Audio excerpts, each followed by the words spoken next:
Donc le décibel, par exemple, d'une tension, pour une tension V, c'est vrai pour tout, hein. 1 dB, c'est 10 log décimal, hein, de V sur V0, avec V0 qui est une tension choisie arbitrairement.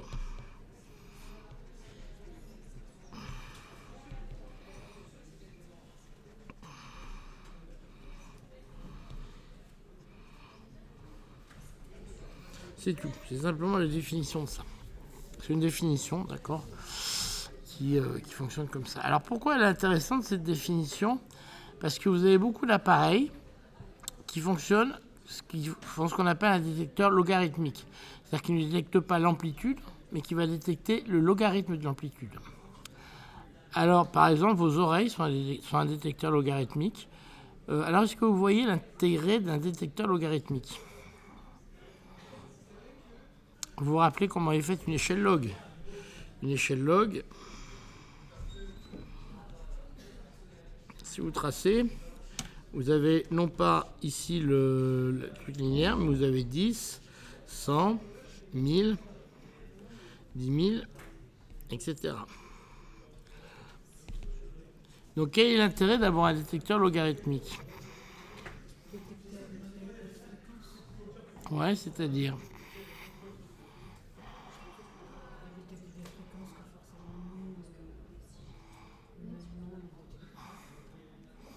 Non, mais votre oreille est logarithmique. On n'entend pas jusqu'à beaucoup de hertz. On entend jusqu'à 2000. 20 000. 20 000, oui, 20 000.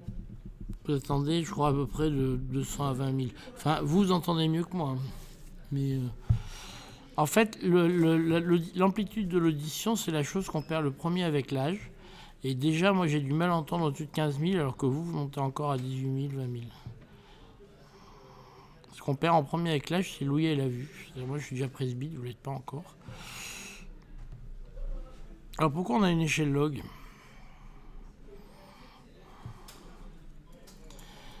Ben, à votre avis, quand on va de là à là, on a varié sur combien? On a varié sur 4 ordres de grandeur. Si j'avais pas une échelle log, il faudrait que ce point il se retrouve où? Voilà.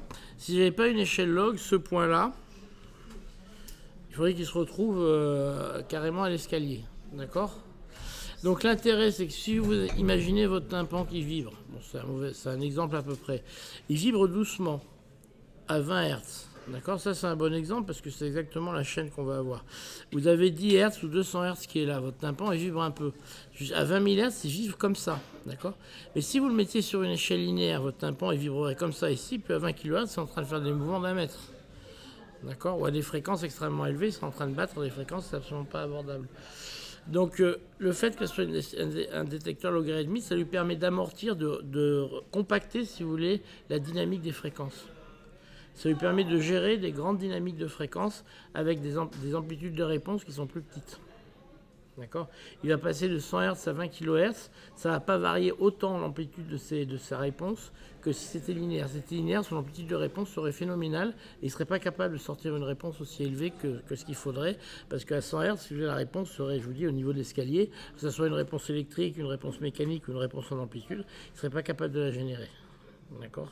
Donc il va la contracter sur une échelle beaucoup plus petite. Donc il va avoir un détecteur logarithmique qui va lui permettre de sortir la bonne réponse. Alors pour une oreille, je ne sais pas exactement comment ça marche. Il y a sûrement une amplitude de vibration, une tension de vibration. Mais enfin, sûrement que quand vous êtes à 20 kHz, je ne pense pas que le tympan vibre lui à 20 kHz.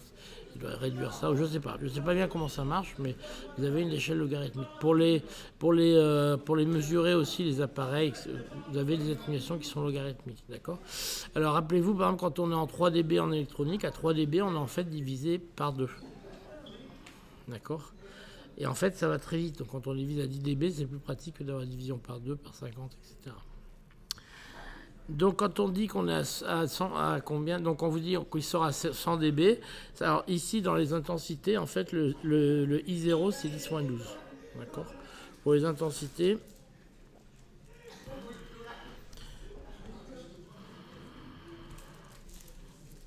Pour les intensités,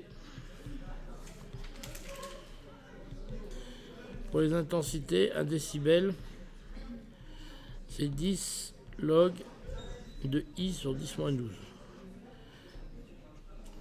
D'accord? Ça, c'est la définition.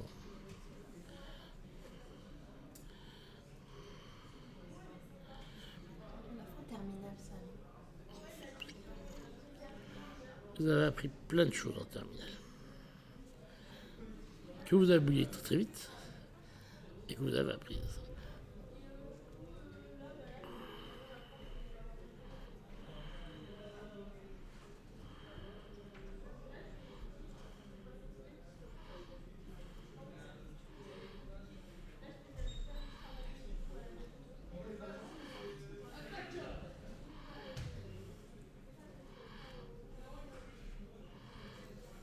Voilà, donc vous avez tout pour faire cet exercice maintenant. Donc, il y a diverses choses à savoir, enfin à mettre au point d'abord, c'est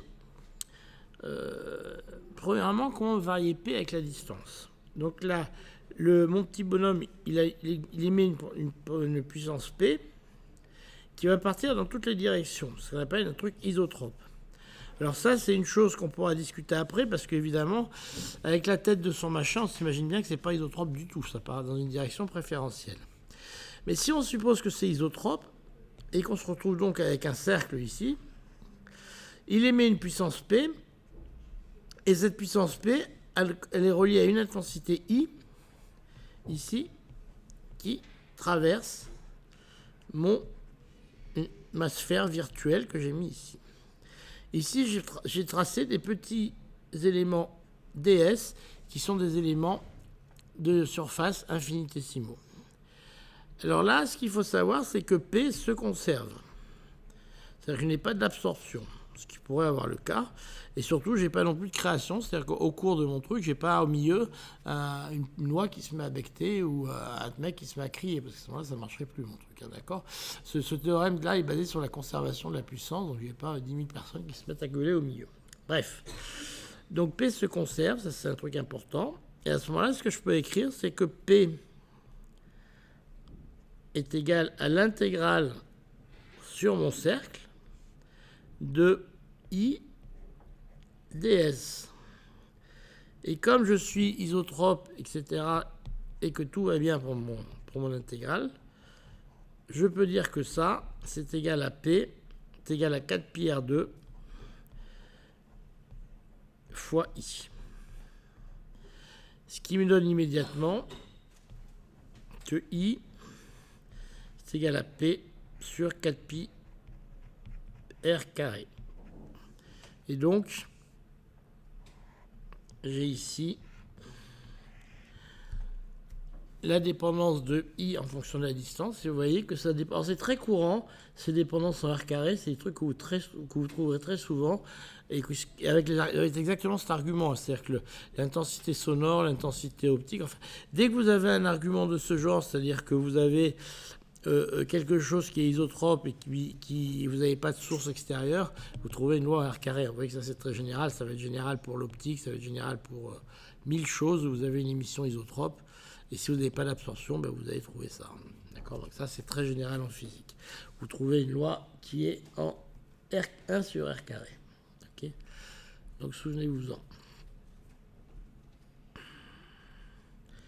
Donc c'est de ça qu'on a besoin.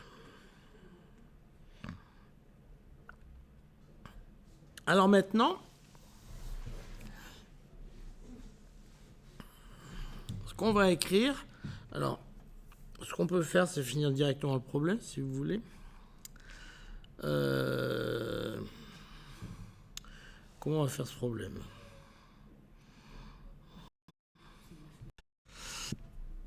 On va calculer l'intensité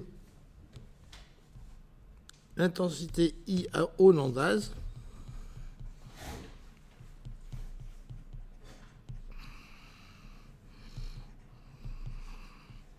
Non, mais ça peut être sympa, hein, si vous ne savez pas quoi faire, le corps, bon, je sais pas, le corps des Alpes. C'est un marché de niche, hein, mais ça peut quand même, je sais pas. Et puis, I0, c'est à 100 mètres.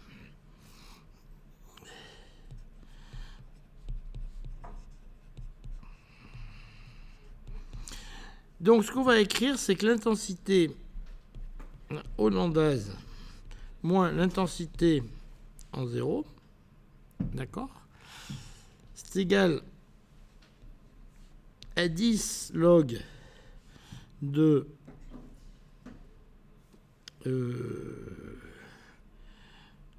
qu'est-ce que je vous raconte comme bêtise? 10. Non, c'est pas ça que je voulais écrire. C'est pas ça que je voulais écrire. Je voulais écrire que l'atténuation, c'est égal au log de I hollandaise sur I0. D'accord? Donc ça, c'est le rapport simplement de I0, I hollandaise sur I0.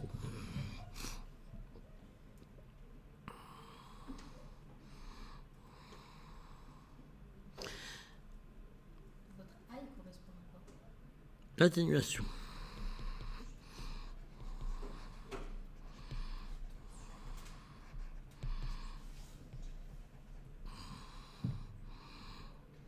Donc l'atténuation, c'est les dB perdus. Ce qu'on appelle les dB perdus. Si l'atténuation, c'est 3 dB, ça veut dire qu'on a enlevé 3 dB. Donc ça, si je regarde bien, c'est égal à, comme I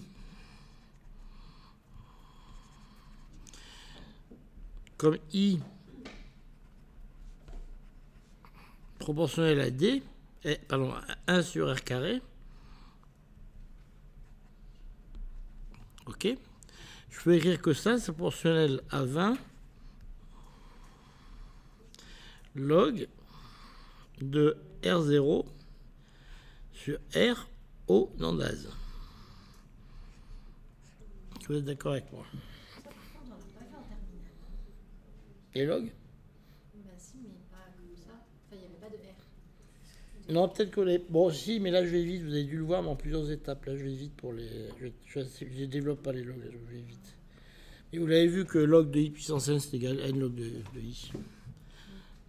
Mais là, je vais vite pour le sortir. C'est pour ça que j'ai un 20. Là, j'ai un...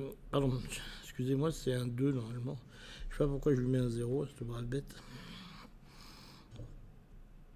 C'est un 2, parce que je sors le 2 de la puissance ici. D'accord?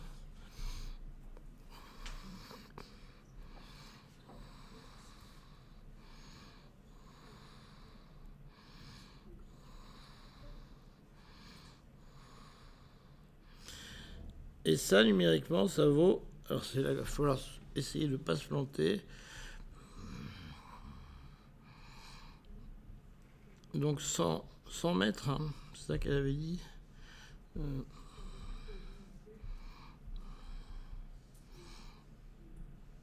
Là, il faut bien prendre le log logarithmique, hein, parce que vous avez des logs aussi qui sont des périens. Donc, il faut prendre le bon log. Par exemple, pas celui-là.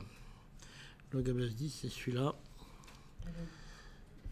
Et vous trouvez 3,9. Vous trouvez une atténuation de 3,9, vous voyez 4.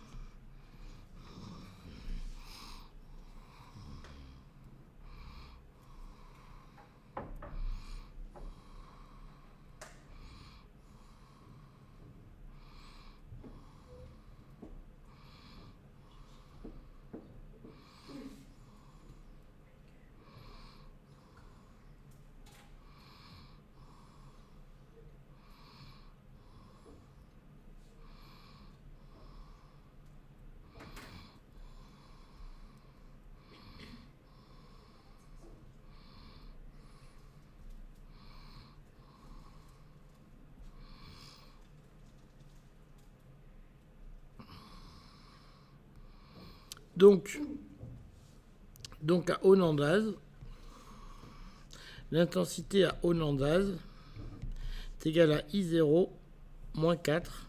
Oui, j'ai oublié de le signer ça, moins là. Moins 4. Donc c'est égal à 97 dB. Donc on l'entend. Vous referez les calculs. Je suis un peu étonné de la valeur que je trouve. Donc vous referez les calculs. Moins 4, je trouve moins 4. Je suis un peu étonné de ce que je trouve. Donc vous referez les calculs.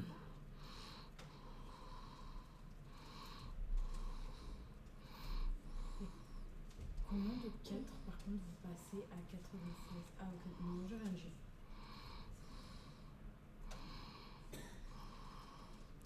Mais je pensais que ça serait plus que ça. Donc vous regarderez ce soir, je le remettrai en vidéo. Parce que je pensais, j'ai dû faire une erreur de calcul quelque part, parce que c'était plus que ça, je pensais. Dans ma tête.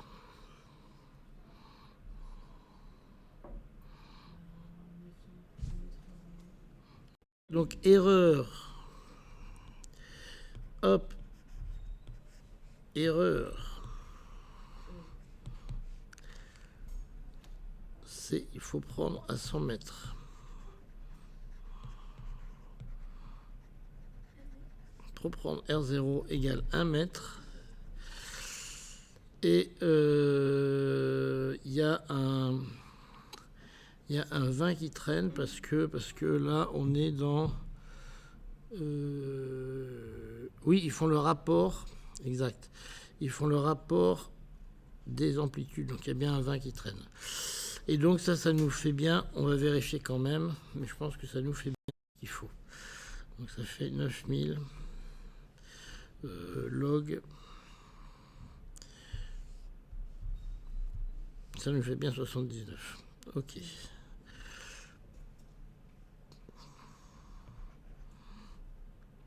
Ça nous fait une atténuation de 79 dB. D'accord. Et sur la courbe, alors si vous regardez la courbe maintenant, ça vous donne la réponse en fréquence. La courbe vous donne la réponse en fréquence parce que, hop, allô toi. La courbe donne la réponse en fréquence. Ça c'est une courbe. Donc ça c'est la réponse en fréquence de votre oreille. D'accord.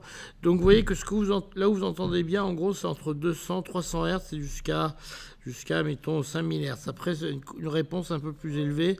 Au-delà de 10 kHz, ça dépend de l'âge beaucoup. À 50 Hz, en fait, vous êtes par là.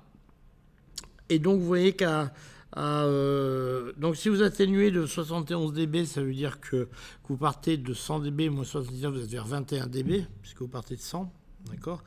Et 21 dB, vous voyez que vous êtes vraiment limite, donc en gros, vous n'entendez pas, quoi. Vous êtes limite. Donc 21 dB, vous n'entendez pas ou vous entendez mal, quoi. D'accord. Puisque vous êtes à 700. Et vous regardez la courbe à 21 dB, vous êtes en dessous du seuil d'audition. Ok. Là, on est en dessous du seuil d'audition. Vous n'en êtes pas loin, mais vous êtes en dessous.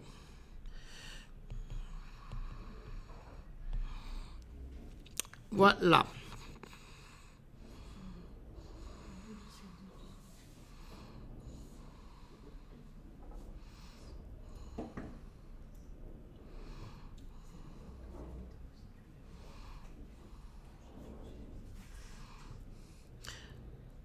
Donc vous voulez l'explication pourquoi il y a un 10 ou c'est bon, hein? Vous voulez l'explication du 20 et du 10 ou c'est bon pour tout le monde? Vous voulez l'explication du 20 et du 10 simplement parce que A, c'est 10 log de IMN sur I0 moins 10 log de I0 de I0 sur I0 si vous voulez. Donc quand vous allez faire la différence, vous allez bien trouver IMN sur I0, mais il y a un 10 qui se retrouve en préfacteur. Ok, donc vous factorisez, il y a un 10 en préfacteur, et vous savez que log de A moins log de B, ça fait log de A sur B. Donc vous trouvez bien IMN sur I0, mais il y a un log qui est en préfacteur que j'avais oublié. D'accord. C'est pour ça qu'il y a un log et un 10 devant l'atténuation. Okay. C'est con d'avoir pris I0 comme notation, mais enfin, c'est comme ça. Vous avez compris ce que je veux dire? Voilà. Donc ça, c'est très bien. Donc regardez, c'est un bonhomme, il a un filet. Boum. On l'a déjà fait en fait, cet exo avec la neige. Donc vous endormez pas, mademoiselle. Elle a mis son sac pour que je la vois pas là, mais elle est en train de s'endormir. C'est ma voix qui vous endort? Une fois, je te rappelle, il y en avait une qui s'était endormie, j'étais venu derrière elle avec 2 classeurs, j'avais fait un grand ch'toung, elle a fait un bond d'1 mètre. Ah mais je le fais, hein, je le préviens. Faites semblant, faites-moi un grand sourire, vous faites semblant d'être intéressé. Il faut apprendre dans la vie à faire semblant d'être intéressé, c'est vachement important ça. Vous voyez, moi quand je fais passer les jurys de test, je regarde, en plus c'est bien ce qu'il a fait, rien à foutre, mais c'est vachement bien. Alors là, c'est un bonhomme qui saute, et boum, il tombe. quand il va tomber, quand même, ça va faire un creux dans son machin, là. Et le problème, c'est de calculer la profondeur de son creux, là. De combien un grand H il va s'enfoncer. D'accord. Pour l'arrêter. Le gars, il saute, mais il n'a pas envie de faire un trou de 2 mètres dans le sol, quand même. Alors, il a fait ça d'un immeuble. En fait, vous allez voir qu'à mon avis, il est très vite à la vitesse limite. Donc, il aurait pu faire ça d'un avion, ça n'aurait rien changé. Sauf que d'un avion, il faut bien vider le filet, à mon avis. C'est ça le problème. Parce que d'un avion, le filet, il doit apparaître comme ça. S'il le loupe, là, il est dans l'ennui, quand même, le garçon. Mais voilà, quoi. Donc, l'exercice, il vous fait réviser un certain nombre de choses. Donc, je vous laisse commencer. Très compliqué. Par contre, on va supposer ce qui est vrai, c'est que dans une chute comme ça, au bout de quelques secondes, notre bonhomme, notre chuteur, il est dans le régime stationnaire, dans le régime qui ne dépend plus du temps. Alors pourquoi c'est intéressant de se mettre dans ce régime? Alors c'est d'abord parce que c'est une réalité, et puis ensuite parce qu'au niveau des équations, ça veut dire que toutes les dérivées par rapport au temps vont être nulles.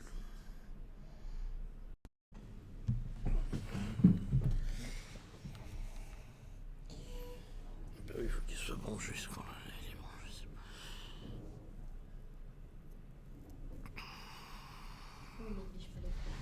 On ne néglige pas les frottements.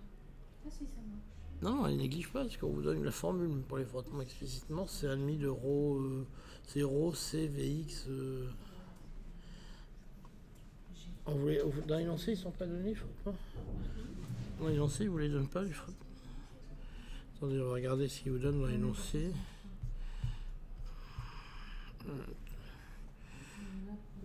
Qu'est-ce qu'ils vous donnent dans l'énoncé pour ça? Je sais plus où est mon énoncé, merde. Non, c'est pas là. Voilà. Dans l'énoncé, il vous donne les frottements, vous voyez, c'est 1,5 de rho, 1,5 de rho CXV carré, SV carré. Pour les frottements turbulents, c'est ça. C'est cette formule-là. 1,5 de CX rho SV carré.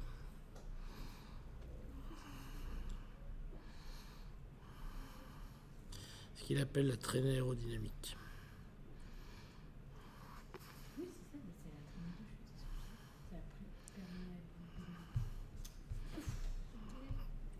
Allez, essayez de m'écrire ça proprement, c'est très facile. D'accord, essayez de m'écrire que cette traînée aérodynamique est égale au poids et vous verrez que dans 2 secondes, vous me trouvez le résultat.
Le CX, on vous le donne, je ne sais plus combien il vaut, mais.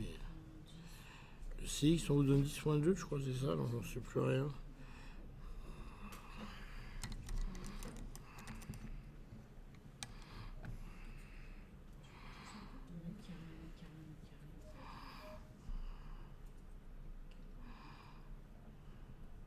CX égale à 0,5.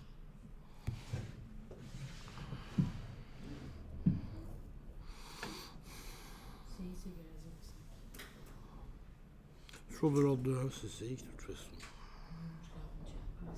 Je l'ai rendu à 1, c'est plus facile. Oui, non, je n'en voudrais pas de me mettre à 1, ne vous inquiétez pas. Ça, pas de casse-tête.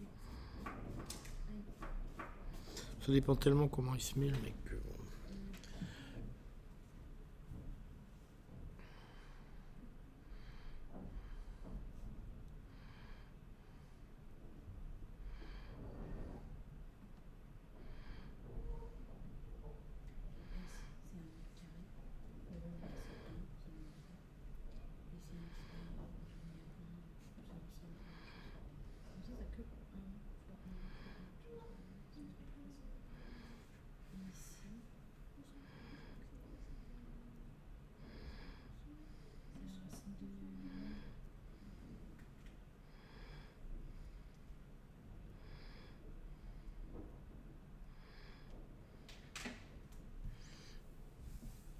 Alors vous arrivez à une vitesse. Ah, est-ce que vous avez compris ce que je voulais dire? Est-ce que vous avez remis dans l'ordre ou...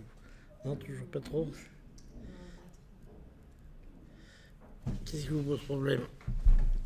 Quand ça parle de vitesse, j'arrive pas. Ah, quoi? J'arrive pas. Quand ça parle de vitesse, j'y arrive pas. Alors, c'est moi ce qui... J'ai perdu mon stylo. Qui va donner mon stylo? Il est là.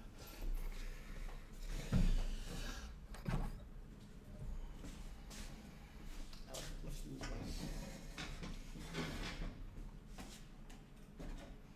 Enfin, je sais pas. Bah, peut-être qu'on...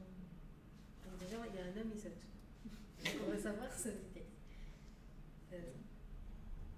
Donc normalement, si on... Du coup, on n'exige pas les frottements, donc on essaie de calculer déjà les frottements. Donc, je fais des forces égales à 0. C'est vrai? Je suis d'accord avec vous. Je suis d'accord avec vous. Les dérivés sont égales à 0. Enfin, tout dérivé par rapport au transform. Quand on a la vitesse qu'on a atteint, on a la gravitationnaire, on a tout dérivé par rapport au dynamique. J'ai 445. Ça fait 445. Ça, faut bien vous dire. Et c'est calculer l'accélération. Quand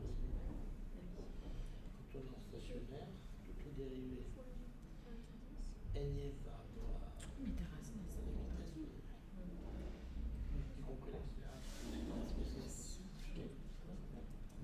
Donc vous finissez avec ça.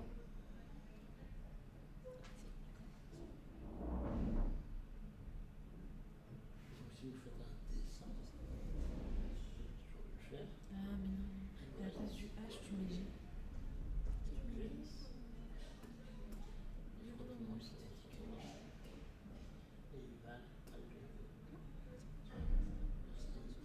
Mètres par seconde, par seconde. Ça te fait 63. MG, c'est quoi?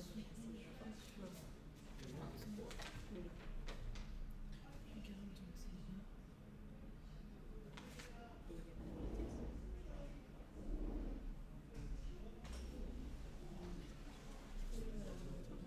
Ah, donc faut isoler le fait carré.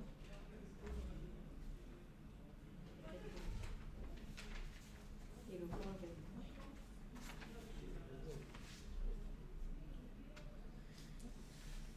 Faites des dessins, ça vous aidera. Vous avez suivi, vous? Et quand vous faites un dessin, ça vous permet de voir où sont les vecteurs, comment ça se passe. Alors, vous avez compris? C'est bon, vous avez dit quelque chose? C'est bon?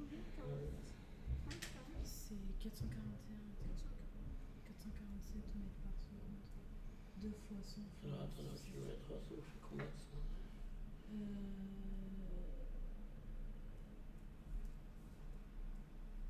447 divisé par 3, 6, ça va vous faire 150, ça me paraît bien ça.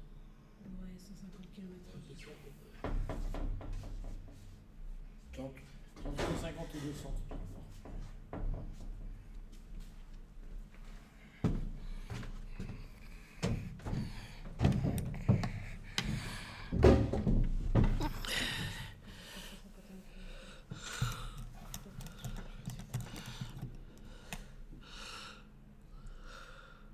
Vous connaissez ce machin, non? Le Wolfram Alpha, vous ne connaissez pas? Pour calculer l'intégrale, ça vous calcule l'intégrale tout seul. Oh là là, vous connaissez pas. calculer l'intégrale tout seul. Voilà. Regardez si vous faites intégrate 1 sur cos carré, je vais vous donner la réponse. Intégrate 1 sur cos carré x.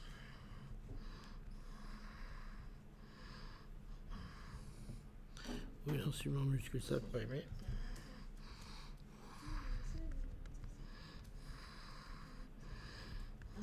Hop. Ouh.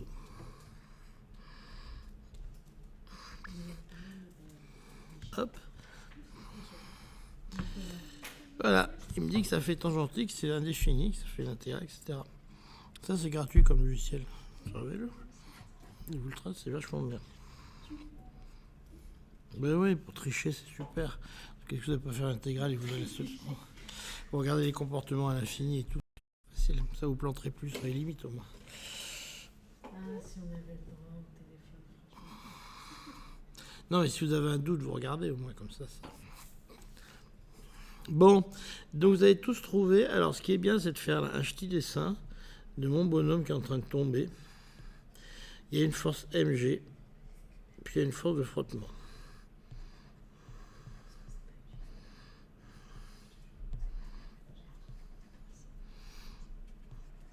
Alors, ce qu'on va considérer, c'est que sur une chute longue,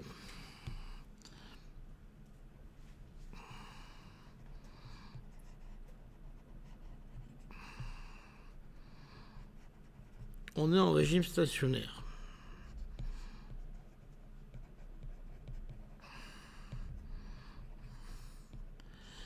Stationnaire. Alors ça veut dire quoi? Ça veut dire que toutes les dérivées énième de la vitesse sont nulles. Et en particulier, l'accélération est nulle. Donc vous avez là, ça veut dire que la somme des forces qui est égale à MA est égale à 0. Okay. Alors F, on va lui mettre un petit vecteur U, par exemple, dans le sens pour le graduer. Donc vous obtenez immédiatement que mg, c'est égal au frottement qui va, alors c'est quoi? C'est ρ, cx, s, v carré. C'est ça? Et puis il y a un U, on va mettre un petit vecteur unitaire pour faire joli, d'accord? Pour éviter que vous soyez, que Chevrier vous embête, on va mettre un petit vecteur unitaire comme ça. Sinon, il va vous enlever des points.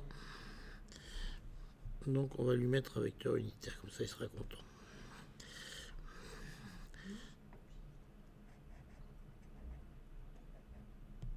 Voilà, comme ça, un vecteur égale un vecteur. J'ai pas oublié un truc, c'est ρ x, cx, non, c'est ρ cx s v carré u, c'est bien ça. Il manque pas un truc, c'est bon. Alors si je projette, ça me fait simplement mg est égal à ρ cx s v carré u, v carré, pardon, le u il s'en va parce que c'est un vecteur unitaire, et j'obtiens directement que v carré est égal à mg sur ρ cx s. Et puis on va carrément prendre la racine carrée tout de suite, ça sera fait. Voilà, donc ça c'est la première solution. Et alors vous trouvez, alors mg vous mettez ce que vous voulez, vous mettez m égale 80. Vous mettez g égale 10. Rho, vous avez mis quoi pour rho? J'ai mis un partout. Rho, c'est la masse volumique, donc vous mettez... C'est 1000 plutôt, non? Rho, vous mettez 1000, vous mettez la densité de l'eau, c'est pas loin. Cx, vous mettez 0,5, 0,8, c'est ça qu'ils ont dit. S, vous mettez 1, par contre, 1 mètre carré, c'est pas trop faux. Et vous trouvez un résultat qui est que, je ne sais plus, on va le calculer. On va le calculer, donc, viens là, la calculette. Donc ça fait 80, ça fait 800. En bas, il y a quoi? Il y a un ρ. Il y a un cx qui vaut 0,8. Il y a quoi encore? Rho CX, il y a quoi? C'est tout ce qu'il y a dans Rho CX, la surface. 1.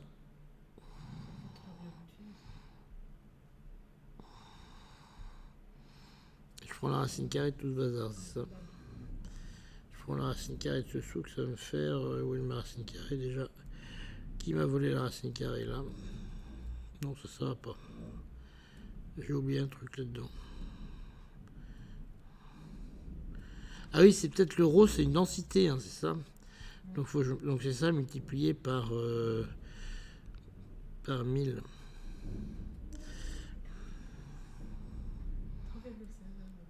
3,16. C'est lent ça. Hein. C'est très lent. C'est lent. Moi, en faisant... Ah, mais il y a le 2. Le 2, ça va pas... Non, le 2, ça va pas changer grand-chose.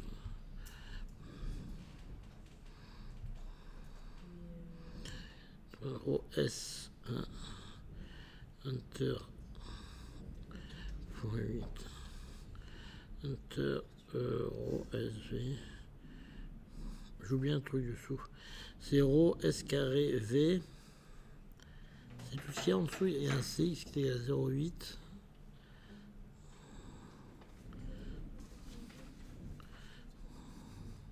C'est pas possible, on oublie quelque chose. C'est 1 kg par mètre cube.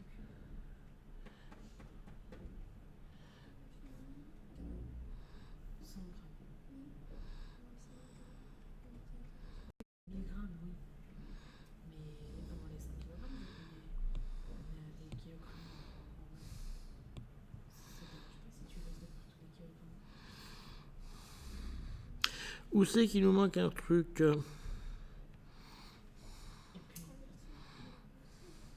Puis moi, j'ai fait sans convertir, ça me donne un résultat assez juste. Et en convertissant, ça donne 4. En vrai, en convertissant, ça donne la même chose. T'as vu ça? Mais ρ, c'est une densité, donc ça vaut 1. Faut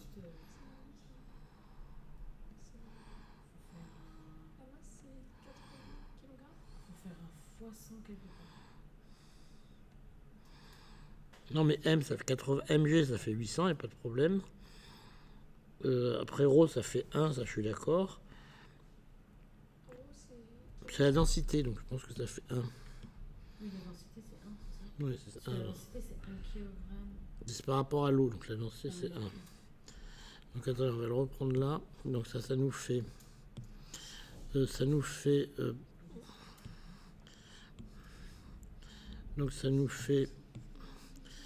fait 80 fois 10 33 mètres par seconde. sur 1 fois CX. Il vaut combien le CX? 0,8, c'est ça? Fois 1, avec une racine carrée. Ça nous fait 800 sur 0,8. 800 divisé par 0,8, ça fait 8000 divisé par 1000 divisé par... ça fait racine de 1000.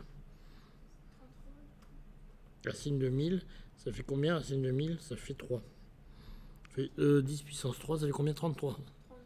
32, ouais, bon, il s'en fout. 33. 33 mètres par seconde, et ça fait 33 mètres par seconde. Et ça nous fait combien en km/h, ça? Ça nous fait 100 km/h.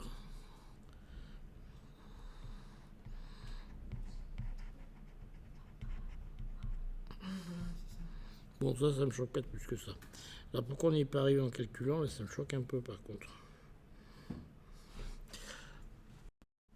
C'est léger. Non, mais quand même. Puis même en classe, en cours, pardon, quand on avait fait ça, on trouvait ça. C'est ça qui me choque. 1 fois, pardon.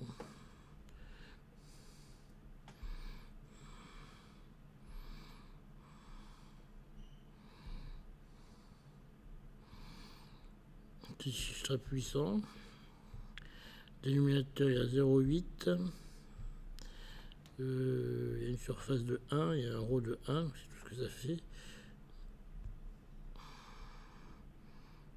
C'est là que j'ai un problème. Ouais, c'est là que j'ai un problème sur ma calculatrice. Ouais, d'accord, ok. Non, c'est moi qui déconne sur ma calculatrice, ok.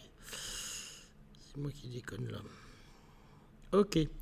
Bon, on a fini cette partie-là. Donc, qui était la partie la plus facile. Donc maintenant, on va s'attaquer au problème de savoir ce qui se passe lorsqu'il atterrit dans son filet. Donc, j'ai mon bonhomme maintenant. Il est dans son filet, poum, il est en train de tomber dedans. Donc, la question qu'on se pose, c'est quelle est la profondeur H dont on a besoin pour qu'il finisse ici, tout en bas de mon filet. Alors, pour étudier ça, il faut se demander finalement quels paramètres on peut avoir. Alors, la première chose qu'on a, c'est que quand il arrive en bas, il a perdu toute son énergie cinétique, ça c'est clair. Donc on peut écrire déjà que la variation d'énergie cinétique, c'est 1,5 de M, on va dire VA carré, si on appartient ici, ce point ici. Voilà. Donc là, je suis content. Et puis, ce que je peux dire aussi, c'est que le théorème de l'énergie cinétique me dit que cette variation d'énergie cinétique, c'est égal à la somme des travaux des forces. Et si je regarde bien mon petit bonhomme, finalement, les seules forces qui s'exercent sur lui, c'est le poids et c'est le ressort ici qui va nous faire une réaction R. Ok ? Ce sont les forces qui travaillent dedans, donc les forces qu'on a, comme on vient de le voir, on a le poids et la réaction. Donc le poids, c'est très facile de travailler de calculer son travail. C'est simplement l'intégrale de P scalaire dl. Et s'ils s'enfoncent d'une hauteur h, c'est mg fois dl, écrit comme ça. Ok ? Pardon, mg fois h. Alors, la force de réaction est un tout petit peu plus compliquée à calculer. Pourquoi ? Parce que la force de réaction, elle s'écrit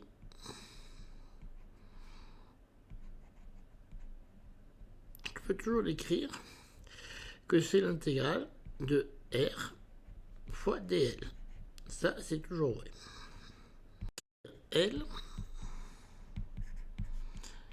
sous la force de M fois A, AX, si vous voulez. Et ça, c'est l'accélération subie. Donc, c'est celle dont on veut qu'elle soit inférieure à une certaine valeur. Donc, ça nous donne simplement que W de R est égal à l'intégrale de R dl et c'est égal à M AX fois G fois H. Ok ? Donc j'obtiens simplement que la variation d'énergie cinétique, grâce au théorème de l'énergie cinétique,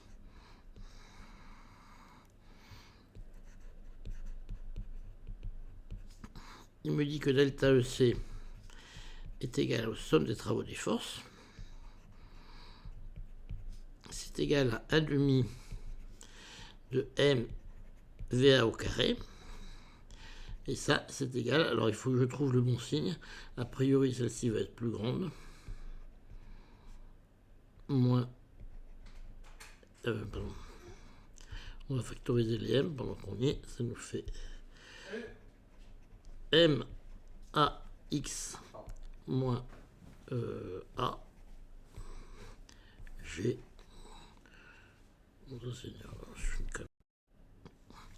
Donc, c'est égal à M facteur de AX moins G fois H. Ok. Et on obtient directement à ce moment-là que, alors les M se simplifient bien sûr, donc les M se simplifient, hop, les M se simplifient ici, et on obtient à ce moment-là que 1,5 de VA carré plus G h est égal à ax fois h, ce qui nous donne comme réponse que ax est égal à, donc il faut diviser par h, 1 demi de va carré sur h plus g. Voilà l'expression qu'on veut. Voilà. Et alors, ce qu'on a, c'est que si on veut ax plus petit que, mettons, que 5g,